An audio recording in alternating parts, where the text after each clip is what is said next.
All right, so I figured the easiest way to do this would be for me to run my Zwift setup on my iPad, but I have not tried this yet. So I'm going to attempt to record what it takes to do this because I'm doing it for the first time too. So whatever I encounter, you're likely to encounter as well. But some other things that I realize you're probably not up to speed on yet. I mentioned this before, but you absolutely are going to want to get your headwind set up so that it reads your heart rate sensor. You can look that up online, you can Google it, it's pretty simple. If I recall correctly, you use the left and right arrows. You toggle the left arrow until that heart rate light flashes, and when it's in flashing mode, I think is when it's in pairing mode, and when it picks up your heart rate sensor, it will lock in blue and it will just turn the fan on. Once you do that one time, you never have to touch your fan again. When you take your heart rate sensor off and it stops sending a signal, or you walk too far away, it will turn the fan off and you won't have to worry about it anymore. That is video number one. Video number two, plugging in all your stuff. I teased you earlier about all the cords. Yes, it is a lot of cords, but it's pretty simple. You got one cord for your Wahoo fan. You have a giant power brick that controls the kicker climb. And you have a small power brick, which is for the kicker itself. Now, the good news is, if I'm not mistaken, you cannot plug them into the wrong place. I don't believe that these are the same size for the front and the back, so you can't plug them in wrong. But just remember that the big power supply, that is for your kicker climb. Now, fortunately, you don't have to worry about pairing your climb to your kicker, because Kim should have already done that, so they should be pre-paired. But the way to know, I'll show you here in a second in video number 3. That's video number 2. All right, video number 3, your climb and your kicker. The two devices are paired to each other via Bluetooth, and you'll know that they are paired correctly when you start to turn on your kicker. Your climb should turn on automatically, and that should look something like this. My devices are off right now. There's no lights on them. They're asleep. But when you start to use the kicker, it turned on the climb automatically. Now, something about the way your climb works that you will want to understand is what these little lights mean on the display. You have an unlock and a lock. When the kick, you use this button here to switch between the two.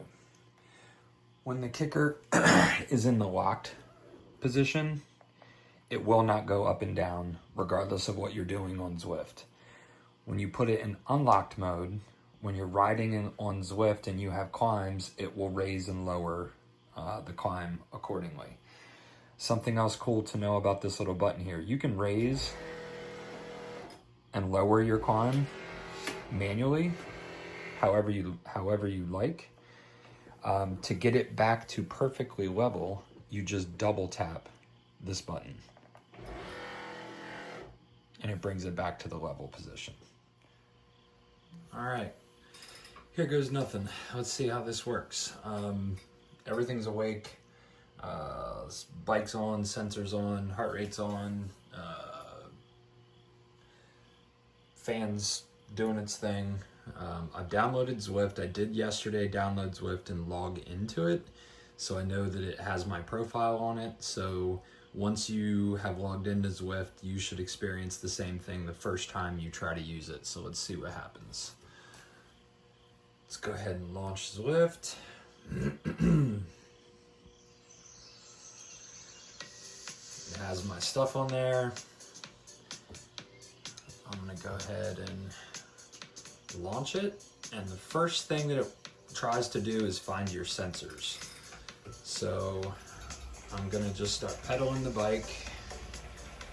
You see it's flashing the Bluetooth icon there, which means it should be looking for my sensors. Let's see.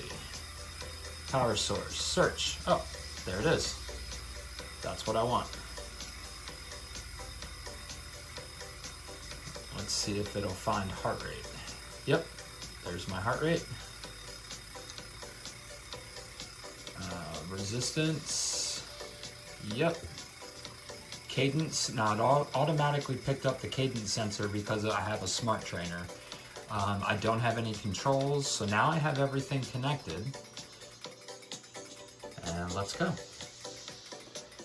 And then you find the very first screen, which is, do you want to pick different events, or do you want to just pick a route? So in this case, let's just pick a route to start. Let's go to the routes. I can tell you that probably the best place to start, just to get your feet wet, go ahead and probably pick the flat route. And then it'll show you what that route is. And hit start riding.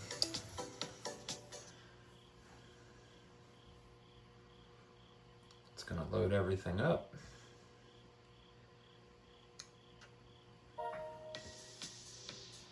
I don't know what the hell that warning is, but okay. Oh, come on, dude.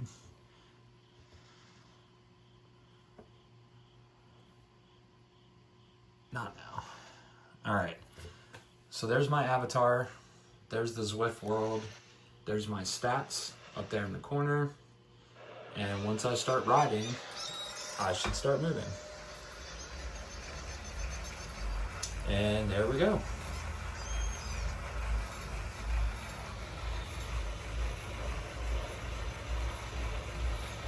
I'm Zwifting.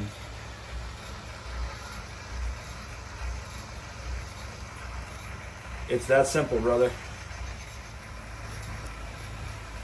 Alright, that was just a quick little, one to get a little test in. I am going to go ahead and stop now and move to my normal setup. But I just wanted to show you how straightforward and simple that could be. And when you're done riding, you just, how do you finish the damn ride?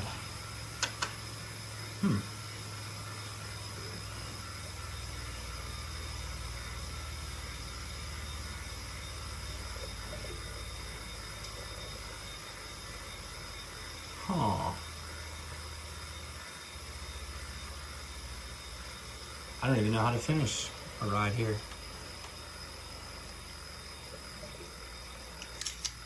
No, I don't need a screenshot. Friends. Oh, okay. I came to a complete stop and it popped up the menu button. I hit menu and then I hit end ride. Gives me my stats.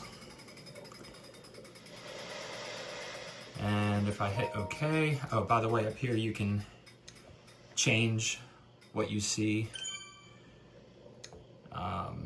And when you're done, hit OK. And whatever you have linked to your Zwift, in this case, you want to go ahead and link Strava and Garmin. I link it to Garmin because when it uploads to Garmin, obviously it'll upload to Strava. You can do both. You can do one or the other. I always have both, just on the off case that Garmin is down for whatever reason. But it won't give you double rides. It knows if it's the same activity. So you can change the name of your activity up here. I don't need to do that. So that's pretty much it. Hit save.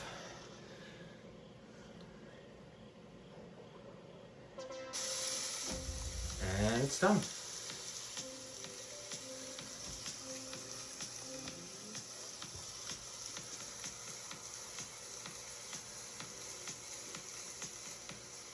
That's it.